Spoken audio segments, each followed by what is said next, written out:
नमस्कार, खबर भारत देख रहे हैं आप। मैं हूं आपके साथ राखी। खबरों की शुरुआत करेंगे, लेकिन सबसे पहले नजर इस वक्त की सुर्खियों पर। हरियाणा हाईकोर्ट ने जारी किए नए आदेश। आरोपी की जमानत से जुड़े हर तथ्य को बताना जरूरी, न्याय अधिकारियों को जारी करने होंगे निर्देश। उत्तराखंड में केजरीवाल का चुनावी वादा, कहा सरकार आई तो हर परिवार को मिलेगी 300 यूनिट फ्री बिजली, पुराने बिल भी होंगे माफ। भोपाल में 12 संगठनों ने मिलकर किया संयुक्त मोर्चा तैयार। जनपद और पंचायत स्तर पर करेंगे एक दिन की हड़ताल। नंबर 1 की होड़ में कर्मचारियों की चढ़ रही बलि। असम में लव जिहाद से मिलता जुलता बना अलग कानून। धर्म छिपाकर शादी करने वालों के खिलाफ होगी कानूनी कार्रवाई। हिंदू और मुस्लिम दोनों समुदायों पर होगा लागू। खरगोन समेत कई जिलों में भारी बारिश की चेतावनी। सोमवार और मंगलवार को मौसम ले सकता है करवट। मौसम वैज्ञानिकों ने किया अलर्ट जारी। चलिए और खबरों की शुरुआत करेंगे। हरियाणा हाईकोर्ट ने आदेश जारी करते हुए कहा कि किसी आरोपी को जमानत देना और न देना किन तथ्यों पर तय किया गया है, ये न्याय अधिकारी अपने आदेश में लिखें, जिसके लिए पंजाब हरियाणा हाईकोर्ट ने चंडीगढ़ जुडिशियल एकेडमी के निदेशक को आदेश भी दिए हैं। वहीं निदेशक को अब हरियाणा, पंजाब और चंडीगढ़ के न्याय अधिकारियों को इस संबंध में निर्देश जारी करने होंगे। उत्तराखंड में होने वाले विधानसभा चुनाव से पहले आम आदमी पार्टी ने तैयारियां शुरू कर दी हैं। आपको बता दें कि मुख्यमंत्री अरविंद केजरीवाल उत्तराखंड दौरे पर पहुंचे, जहां देहरादून में एक प्रेस कॉन्फ्रेंस को संबोधित करते हुए उन्होंने ऐलान किया कि दिल्ली की तरह अगर उत्तराखंड में भी हमारी सरकार बनेगी तो हर परिवार को 300 यूनिट बिजली बिल्कुल फ्री दी जाएगी और पुराने बिलों को भी माफ किया जाएगा। मध्य प्रदेश की राजधानी भोपाल में प्रदेश के 12 संगठनों ने मिलकर एक संयुक्त मोर्चा तैयार कर अपनी मांगों को लेकर आंदोलन का आगाज किया है। आपको बता दें कि मोर्चा प्रदेश भर में 12 जुलाई को जनपद और ग्राम पंचायतों में एक दिन की हड़ताल करने जा रहा है। वहीं मोर्चे का आरोप है कि नंबर 1 बनने की होड़ में पंचायत और ग्रामीण विकास विभाग के अधिकारी कर्मचारियों की बलि दे रहे हैं। वहीं सरकार की रीढ़ की हड्डी कहे जाने वाले कर्मचारी खून के आंसू रोने को मजबूर हैं। मांग हमारी ये है कि अभी जो वर्तमान में 2 घटनाएं घटी हैं उन पर संज्ञान लेके पूरा सेटअप को रिफॉर्म करें। मतलब ये रखें कि किससे क्या काम कराने जाने हैं। वर्तमान में हमारे एक जो साथी हैं उनको जो भी एक्स ग्रेशिया पेमेंट 50 लाख का सरकार ने कोविड में दिया है, ये शासन की गलत नीतियां और अधिकारियों के, वरिष्ठ अधिकारियों की गलत क्रियाकलाप या उनके दमन के कारण ये घटना घटी है। शासन कहीं ना कहीं इसमें पूरी तरह जवाबदार है। उनको संज्ञान लेके जैसे किसानों को मदद की, जैसे कोविड में मदद की, इसी प्रकार एक 50 लाख रुपया कम से कम उनको एक्स ग्रेशिया पेमेंट देना चाहिए परिवार को। अलग अलग स्थानों पर बने 4 वेदर सिस्टम के कारण मध्य प्रदेश में रविवार और सोमवार को तेज बारिश होने की संभावना जताई जा रही है। मौसम वैज्ञानिक जेपी विश्वकर्मा ने बताया कि सोमवार मंगलवार को शहडोल, जबलपुर, रीवा, उज्जैन, इंदौर, भोपाल समेत कई जिलों में बारिश की संभावनाएं हैं। वहीं खरगोन, झाबुआ, बड़वानी, बुरहानपुर, अलीराजपुर और नीमच में भारी वर्षा की चेतावनी दी गई है। उधर असम में लव जिहाद से मिलता जुलता एक अलग कानून बनाया गया है। इस कानून के अंतर्गत ऐसे लोगों पर नजर रखी जाएगी जो अपना धर्म छिपाकर लड़कियों से शादी करते हैं। मुख्यमंत्री हेमंत बिस्वा शर्मा ने साफ तौर पर कहा कि ये लव जिहाद कानून नहीं कहलाएगा। वहीं ये कानून हिंदू और मुस्लिम दोनों धर्मों पर लागू होगा। साथ ही हेमंत बिस्वा ने बताया कि चुनाव के दौरान हमने अपने घोषणा पत्र में इसका वादा भी किया था। पूर्व सीएम कमलनाथ ने दिग्विजय सिंह के प्रदर्शन का समर्थन किया था, जिस पर तंज कसते हुए हुजूर विधायक रामेश्वर शर्मा ने ट्वीट कर कहा कि कमलनाथ जी, दिग्विजय का विरोध प्रदर्शन शिवराज सिंह चौहान की सरकार के विरोध में नहीं, बल्कि आपको कांग्रेस कार्यकर्ताओं के सामने कमजोर बताने की चाल है। उन्होंने आगे लिखा कि आप हमारे कल और परसों की चिंता छोड़िए, आप अपने आज पर ध्यान दीजिए। आप अच्छे से जानते हैं कि राजा बाजा बजाने में माहिर हैं। सीधी में करंट लगने से एक युवती की मौत हो गई। आपको बता दें कि शनिवार करीब शाम 5 बजे की यह घटना है।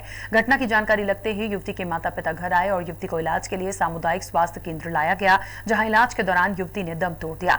परिजनों का आरोप है कि नर्सों के द्वारा सही इलाज न करने से युवती की जान गई है। साथ ही परिजनों ने अस्पताल कर्मचारियों के खिलाफ कार्रवाई की मांग की है। प्रदेश के साथ भिंड भी 3 महीनों में कोरोना के प्रकोप से अछूता नहीं रहा, जिसे देखते हुए कोरोना की रोकथाम के लिए प्रभारी राज्य मंत्री ओपीएस भदौरिया के नेतृत्व में स्वास्थ्य विभाग, पुलिसकर्मी, कई सामाजिक संगठनों ने काम किया था और लोगों को जागरूक करने का प्रयास भी किया, जिससे कि कोरोना पर अंकुश लगाया जा सके। आपको बता दें कि इन 3 महीनों में लगभग 22 लोगों की मौत होने की खबर सामने आई। वहीं जिले में 2021 में साधारण मौतों की संख्या भी 150 के आसपास रही है।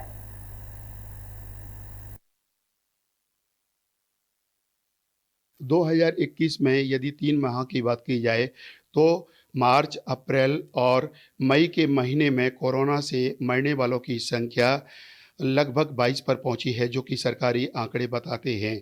तो वहीं 2020 में ये आंकड़े 10 पर पहुंचे थे। अभी तक कुल मौतों की बात की जाए तो ये आंकड़े लगभग 32 पर जा पहुंचे हैं और साधारण मौतों की बात की जाए तो इस वर्ष 150 के आसपास मौतें हुई हैं। वहीं कोविड प्रभारी राज्य मंत्री ओपीएस भदौरिया के नेतृत्व में स्वास्थ्य प्रबंधन की टीम एवं आशा ऊषा आंगनवाड़ी कार्यकर्ताओं और समाजसेवी संगठनों के द्वारा लगातार जागरूकता अभियान चलाए गए और इस पर कई कार्य किए गए, जिसके चलते कोरोना काफ़ी हद तक काबू में रहा और भिंड को भी ऑक्सीजन प्लांट एवं 33 केवी विद्युत सब स्टेशन जैसी जिला अस्पताल को कई सौगातें भी मिली। कोरोना से हुई मौत के आंकड़ों को लेकर कांग्रेस प्रवक्ता नरेंद्र सलूजा ने एक बार फिर भारतीय जनता पार्टी पर हमला किया है। सलूजा ने ट्विटर पर एक वीडियो जारी करते हुए लिखा कि कमलनाथ ने जब उज्जैन में पत्रकार वार्ता कर प्रदेश में कोरोना से हुई मौत के आंकड़े जारी किए थे, तब भाजपा सरकार कमलनाथ पर हमलावर हो गई थी और उन पर एफआईआर तक करवा दी गई थी। वहीं उज्जैन के महिला बाल विकास विभाग के असिस्टेंट डायरेक्टर के अनुसार अभी तक 1311 लोगों की कोरोना से मौत हो चुकी है, जबकि उज्जैन जिला प्रशासन अभी भी मात्र 171 लोगों की मौत होना बता रहा है। बैरसिया के प्राइवेट स्कूल एसोसिएशन द्वारा एक हफ्ते से जारी वृक्षारोपण का कार्यक्रम समापन हुआ। आपको बता दें कि इस अभियान के अंतर्गत एक हफ्ते में 140 स्कूलों में वृक्षारोपण किया गया। वहीं अध्यक्ष नरेश डांगी ने कहा कि शासन प्राइवेट संस्थाओं से भेदभाव कर रही है। इस दौरान विधायक विष्णु खत्री, एसोसिएशन के अध्यक्ष नरेश डांगी, प्रदेश अध्यक्ष अजीत सिंह और सभी स्कूलों के संचालक मौजूद रहे। सबसे अच्छी बात है बैरसिया के लिए, प्रदेश के लिए, देश के लिए कि वृक्षारोपण का कार्यक्रम बहुत बढ़िया हुआ है। मेडिसिनल प्लांट लगाए गए हैं और उसी में हम लोगों ने अपने दुख सुख की बात भी कर ली है और आपके माध्यम से बताना चाहते हैं कि स्कूलों की जो समस्या है उसका समाधान नहीं हो रहा है। उसके लिए हम लोग 12 तारीख से पूरे मध्य प्रदेश में कोई भी स्कूल नहीं खुलेगा। हम लोग अनिश्चितकालीन हड़ताल पे जा रहे हैं। 12 तारीख को हम लोग ज्ञापन देंगे और 13 तारीख को अपने विद्यालय की चाबी भी सौंप देंगे। जब तक हमारी 5 सूत्री मांगें पूरी नहीं होंगी, हम न ऑनलाइन पढ़ाएंगे, न ही कोई काम करेंगे, न अपना विद्यालय खोलें। देखिए, प्राइवेट स्कूल एसोसिएशन के तत्वाधान में विगत एक हफ्ते से हम लोगों ने वृक्षारोपण और सदस्यता अभियान चलाया था। तो इसका प्रारंभ इंटेलिजेंट कॉन्वेंट स्कूल से हुआ था 3 जुलाई को और उसी के तहत आज ये समापन हमने देव कृपा विद्या मंदिर में रखा है। साथ ही हमारे एसोसिएशन की जो समस्याएं हैं, हमारे स्कूल संचालकों को शासन प्रशासन की तरफ से बहुत ज़्यादा परेशानी है, उसको लेकर कुछ ठोस निर्णय आज हम लोगों ने किए हैं। शासन प्रशासन मान्यता और उसके नाम पे निरीक्षण परीक्षण के नाम पे हमारे विद्यालय के संचालकों को परेशान कर रहे हैं। उसको लेके हम लोगों ने, हमारे प्रदेश अध्यक्ष जी ने कल एक प्रेस वार्ता की थी कि अगर शासन प्रशासन हमारी कोरोना काल में आर्थिक मदद नहीं करता और विद्यालय खोलने की अनुमति नहीं देता है। राजधानी भोपाल के बैरसिया में गरीबों के सपनों का आशियाना प्रधानमंत्री आवास योजना के 82 हितग्राहियों को विधायक विष्णु खत्री ने सिंगल क्लिक के माध्यम से राशि दी। आपको बता दें कि बैरसिया में अभी तक 2216 लोगों को पीएम आवास योजना का लाभ मिल चुका है। वहीं योजना से लाभान्वित गरीबों के चेहरे पर खुशी की लहर देखी गई। जो लोग पक्के मकानों का सिर्फ सपना देखते थे, वे आज खुद के पक्के मकान में रह रहे हैं। 82 हितग्राहियों के खाते में 1-1 लाख रुपए की द्वितीय किस्त यहाँ पर सिंगल क्लिक के माध्यम से डाली गई है। ये बहुत सारे हितग्राही बहुत समय से लगातार इनकी मांग थी कि हमारी पहली किस्त का हमने से उपयोग कर लिया है, दूसरी किस्त की राशि और डाल दी जाए। और एसडीएम साहब हम लोगों ने बैठकर इसका प्लान किया और आज मुझे बड़ी प्रसन्नता हो रही है कि इस बरसात के समय में इन लोगों के खाते में ये राशि पहुंच रही है। इससे निश्चित रूप से इनका घर का सपना साकार हो रहा है और ये इसका सदुपयोग करके अच्छे से अपना जीवन यापन इस घर के अंदर कर पाए। रतलाम जिले के आलोट न्यायालय में उस वक्त हड़कंप मच गया जब एक पक्षकार 1.5 वर्ष पूर्व अपने पिता की एक्सीडेंट में हुई मौत का क्लेम लेने आया। आपको बता दें कि शासन ने युवक का क्लेम 3,50,000 रुपए पारित किया था। उसी दरमियान युवक को हार्ट अटैक आ गया, जिसके बाद युवक को तुरंत शासकीय अस्पताल लाया गया, जहां डॉक्टरों ने उसे मृत घोषित कर दिया। चलिए आगे बढ़ेंगे। आपको बता दें कि छत्तीसगढ़ बीजेपी पदाधिकारियों की बैठकों का दौर लगातार जारी है। इसी क्रम में आज महिला मोर्चा प्रदेश कार्य समिति की बैठक होगी। आपको बता दें कि राष्ट्रीय महामंत्री इंदु बाला गोस्वामी प्रेस कॉन्फ्रेंस करेंगी और बीजेपी महिला मोर्चा प्रदर्शन भी करेगा। बताया गया है कि शराबबंदी के मुद्दे पर बीजेपी युवा मोर्चा कांग्रेस भवन का घेराव करेगी। चलिए आगे बढ़ेंगे। उत्तर प्रदेश के मुख्यमंत्री योगी आदित्यनाथ ने पंचायत चुनाव को लेकर पहली प्रेस कॉन्फ्रेंस की है। आपको बता दें कि वो काफी खुश दिखाई दिए और भाजपा की जीत को कार्यकर्ताओं की जीत बताते हुए उन्होंने संगठन का शुक्रिया अदा किया। साथ ही कहा कि कोरोना के बीच चुनाव संपन्न कराना बड़ी जीत है। इसी के साथ 85% सीटों पर जीत का दावा भी किया।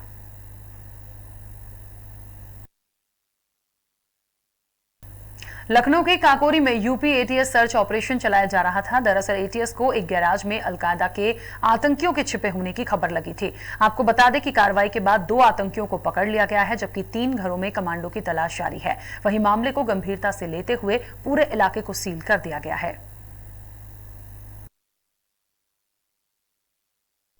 चिकित्सा शिक्षा मंत्री विश्वास सारंग ने बयान देते हुए कहा कि जनसंख्या नियंत्रण कानून जरूरी है और इस बात पर भी ध्यान देना होगा कि आने वाली पीढ़ी को तकलीफ ना हो। उन्होंने कहा कि जनसंख्या नियंत्रण में सबको योगदान करना चाहिए। वहीं जीका वायरस पर कहा कि स्वास्थ्य सेवाओं में हमारी सरकार मुस्तैदी के साथ काम कर रही है।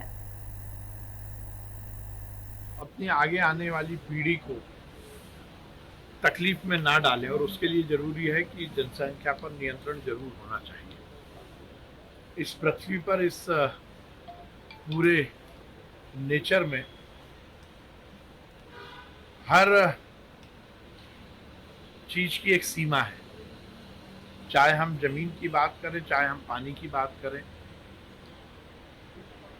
और उसके लिए जरूरी है कि उसका दोहन करने वाले, उसका उपयोग करने वाले लोगों की संख्या भी नियंत्रित रहे। इसलिए निश्चित रूप से हम सबको ये संकल्प जरूर लेना चाहिए कि हम जनसंख्या नियंत्रण में जरूर अपना योगदान देंगे। शाजापुर में जिला कार्य समिति की बैठक आयोजित की गई। बैठक में कांग्रेस विधायक कुणाल चौधरी ने भाजपा सरकार पर जमकर निशाना साधा। आपको बता दें कि बैठक में कांग्रेस विधायक ने सरकार की योजनाओं पर सवाल खड़े करते हुए अफसरों की लापरवाही को उजागर किया। इसके साथ ही देश में पेट्रोल, डीजल, रसोई गैस के बढ़ते दामों पर भी सवाल खड़े करते हुए मोदी सरकार के खिलाफ जमकर बयानबाजी की। देखिए, जो लोग जिस वादे के साथ आए थे कि बहुत हुई महंगाई की मार, अब की बार मोदी सरकार, वो किसानों को वादा करके आए थे कि लागत आधी कर देंगे, कीमतें दुगनी कर देंगे। पेट्रोल डीजल पे नंगा नाच करा करते थे और जब गैस की टंकी 380 रुपये हुआ करती थी, पेट्रोल और डीजल 50 और 65 हुआ करता था, तो कहा करते थे कि ये महंगाई डायन हो रही है। और आज जब $140 से अंतर्राष्ट्रीय कीमतें कम होकर 75 के आसपास आ चुकी है और तेल की कीमतें बढ़ रही है, गैस की कीमतें बढ़ रही है, और पूछो तो कहते हैं कि ये विकास हो रहा है। इनका विकास पागल हो चुका है। खाने के तेल की कीमतें बढ़ चुकी है, पेट्रोल डीजल की कीमतें बढ़ चुकी है, हर तरफ लागत बढ़ती जा रही है। आर्थिक परेशानियों में आम जनता है। और इनके मंत्रियों से जब पूछो तो कभी साइकिल चलाने का कहते हैं, कभी कहते हैं कि ये थोड़ा दुख आता है, उसके बाद सुख आता है। दुख और सुख की बात करना छोड़ दे। जनता प्रताड़ित है और जनता की स्थिति गंभीर भारतीय जनता पार्टी सरकार ने करी है। स्पष्ट है, जनता हाथ जोड़ रही कि ऐसे अच्छे दिन छोड़ के वही पुराने वाले खराब दिन ला दो, जिसमें पेट्रोल डीजल सस्ता मिला करता था, गैस की टंकी और खाने के तेल की कीमतें सही मिला। नवनियुक्त उड्डयन मंत्री ज्योतिरादित्य सिंधिया पदभार ग्रहण करने के बाद एक्शन मूड में दिखाई दे रहे हैं। दरअसल सिंधिया ने अपने गृह राज्य मध्य प्रदेश के लिए स्पाइस जेट की 8 नई उड़ानों को मंजूरी प्रदान की है। सभी उड़ानों के प्रारंभ होने के बाद राष्ट्रीय स्तर पर मध्य प्रदेश के नागरिकों का संपर्क बढ़ने के साथ साथ पर्यटन उद्योग को भी बढ़ावा मिल सकेगा। आपको बता दें कि ये उड़ानें 16 जुलाई से शुरू होंगी। विश्व जनसंख्या दिवस पर जनसंख्या नियंत्रण कानून को लेकर अब भाजपा और कांग्रेस एक बार फिर आमने सामने आ गई है। कांग्रेस प्रवक्ता भूपेंद्र गुप्ता ने बीजेपी सरकार पर हमला करते हुए कहा कि 2001 में कांग्रेस सरकार ने कानून पारित किया था, लेकिन 2005 में बीजेपी सरकार ने जनसंख्या कानून रद्द कर दिया। साथ ही कहा कि 15 साल से ये कानून लागू होता तो ये नौबत नहीं आती और बीजेपी के लोग झूठे हैं, मुखौटे की राजनीति करते हैं। कर रही है ये बहुत ही पाखंडी और ढोंगी सरकार है। 2001 में कांग्रेस की सरकार ने कानून पारित किया था और 2005 में भारतीय जनता पार्टी की सरकार आए तो इन्हीं शिवराज सिंह ने उस कानून को रद्द कर दिया। अब जो है बातें कर रहे हैं, गप्पे लड़ा रहे हैं आज 15 साल बाद। अगर ये कानून 15 साल से चल रहा होता है इस मध्य प्रदेश में तो ये नौबत आती क्या? तो ये झूठे लोग हैं, मुखौटों की राजनीति करते हैं, रोज़ एक नया मुखौटा लगा के अखबारों में फ़ोटो छपवाते हैं। इनका जो है गरीबों से, इनका जो है जनसंख्या से, इनका जो है देश के विषयों से क्या सरोकार है? 15 साल से ये 2005 में इन्होंने क्रैश किया इस कानून। हमारी सरकार ने तो बनाया था, हमने 4 साल लागू किया, हमने लोगों को कॉल बैक किया। हमारी सरकार ने लोगों के जो है निर्वाचित चुनाव रद्द किए इस आधार पर, और ये फिर वही जलेबियाँ सीरा पीने लगी। मध्य प्रदेश के खनिज मंत्री और सिंगरौली जिले के प्रभारी मंत्री बृजेंद्र प्रताप सिंह एक दिवसीय दौरे पर सिंगरौली पहुंचे। इस दौरान प्रभारी मंत्री भाजपा जिला कार्य समिति की बैठक में शामिल हुए, जिसके बाद जयंत परियोजना की कोल खदान का उन्होंने निरीक्षण किया। आपको बता दें कि कलेक्ट्रेट सभागार में विभाग प्रमुखों के साथ उन्होंने समीक्षा बैठक भी की। इस दौरान प्रभारी मंत्री ने कहा कि सिंगरौली जिले में विकास की अपार संभावनाएं हैं और संसाधनों के माध्यम से विकास कार्य किए जाएंगे। लेके भी की है, उसमें हमारी तैयारी पूरी है। कुछ हमारे ऑक्सीजन प्लांट है और जो आरटीपीसीआर का जो हमारा मशीन लगने का है, क्योंकि मैं सांसद जी को भी धन्यवाद देना चाहता हूँ, उन्होंने भी एक बड़ा अमाउंट इसके लिए दिया है और उसमें जो भी और राशि लगेगी वो कलेक्टर महोदय उसमें कहीं ना कहीं से उससे जोड़ेंगे और उसको लगाने का प्रयास करेंगे। क्योंकि ये देखने में आया था लास्ट कोविड लहर में कि आरटीपीसीआर की रिपोर्ट लेट आने के कारण लोग बाग ज़्यादा इन्फेक्टेड हो जाते थे, जिस कारण से उनके मेडिकल ट्रीटमेंट जल्दी देने में दिक्कत होती थी। राजधानी में कोरोना संक्रमण का कहर अभी थमा भी नहीं था कि एक और वायरस ने प्रशासन की चिंताएं बढ़ा दी हैं। आपको बता दें कि जीका वायरस को लेकर प्रदेश में हाई अलर्ट जारी किया गया है। दरअसल केरल में जीका वायरस के 14 संक्रमित मिलने के बाद हड़कंप मच गया है, जिसके चलते मध्य प्रदेश के मुख्यमंत्री शिवराज सिंह चौहान ने प्रदेश के समस्त सीएमएचओ को अलर्ट के निर्देश किए हैं। साथ ही केरल से आने वाले यात्रियों की भी जाँच की जा रही है।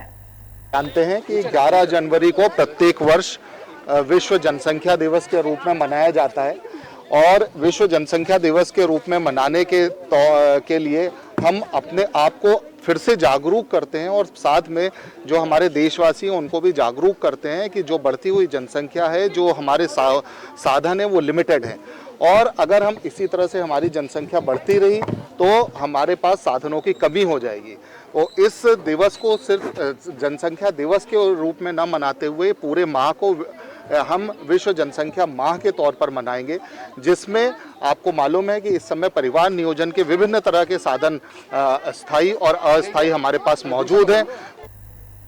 भिंड जिले में नकली मावा बनाने वाले मिलावटखोरों पर लगातार कार्रवाई की जा रही है, जिसके चलते पुलिस को सूचना मिली थी कि नरवरिया डेयरी पर मिलावटी खोवा और घी तैयार किया जा रहा था, जिसके बाद खाद्य सुरक्षा अधिकारी को सूचना दी गई और टीम के साथ दबिश देकर डेयरी संचालक पर कार्रवाई करते हुए करीब 1.5 क्विंटल खोवा, 58 टन नकली घी के साथ कुल 5 लाख रुपए का मिलावटी सामान जब्त किया गया। विदिशा में रेल पटरी के किनारे नवजात बच्चे के मिलने से क्षेत्र में हड़कंप मच गया। मामले की जानकारी लगते ही आरक्षक रवि प्रकाश यादव, बीजी पाटिल और पायलट अशोक अहिरवार मौके पर पहुंचे। वहीं पुलिस ने बताया कि अज्ञात कारणों के चलते मासूम को निर्दयी तड़पता हुआ रेल की पटरियों पर छोड़कर चला गया था। बहरहाल नवजात को इलाज के लिए जिला चिकित्सालय में भर्ती कराते हुए आरोपी की तलाश शुरू कर दी गई है। छिंदवाड़ा के परासिया में डिवाइडर निर्माण में अनियमितता देखी जा रही है, जिससे आने वाले भविष्य में कोई बड़ी जनहानि हो सकती है। जानकारी के अनुसार इससे पहले भी कई दुर्घटनाएं हो चुकी हैं, जिसके डर से रहवासियों ने ठेकेदार के गुणवत्ताहीन निर्माण की शिकायत विधायक सुमन वाल्मीकि और एसडीएम से की थी, जिसके बाद विधायक ने डिवाइडर की जांच कर निर्माण कार्य में हो रही अनियमितता को सुधारने का आश्वासन दिया। डिवाइडर लोगों के लिए दुर्घटना का कारण बन रहा है, क्योंकि डिवाइडर जो बनाया जा रहा है वो नोकदार बन रहा है। नोकदार डिवाइडर नहीं बनना चाहिए, डिवाइडर बनना चाहिए गोलाईदार बनने, जिसमें कल को अगर कोई उससे टकराता है तो बहुत बड़ी दुर्घटना होने की संभावना बन रही है। ये डिवाइडर जो बन रहा है, शासन प्रशासन से हमारा अनुरोध है और जनता की हित के लिए ये डिवाइडर को नोकदार बनवाया जाए, इसको रोका जाए। न रहे, क्योंकि जब कभी घटना घटती है, दुर्घटना घटती है, एक्सीडेंट होते हैं तो कॉलर से आदमी को एकदम तुरंत बहुत गंभीर चोटें लगती है। तो जानबूझ के हम वो जो खड़ी कॉलर छोड़ रहे हैं, तो मेरा डिजाइन वाले इंजीनियर से, जो उसके ठेकेदार हैं, उनसे मेरा आग्रह है कि जो साइड की जो वॉल है डिवाइडर की, उसको आप थोड़ा सा प्लेन कर दीजिए, ताकि कभी कोई गिरे, साइकिल घटना घटे भी तो उसको कोई चोट नहीं लगे। क्योंकि और इस बुलेटिन में फिलहाल इतना ही। आप बने रहिए खबर भारत के साथ।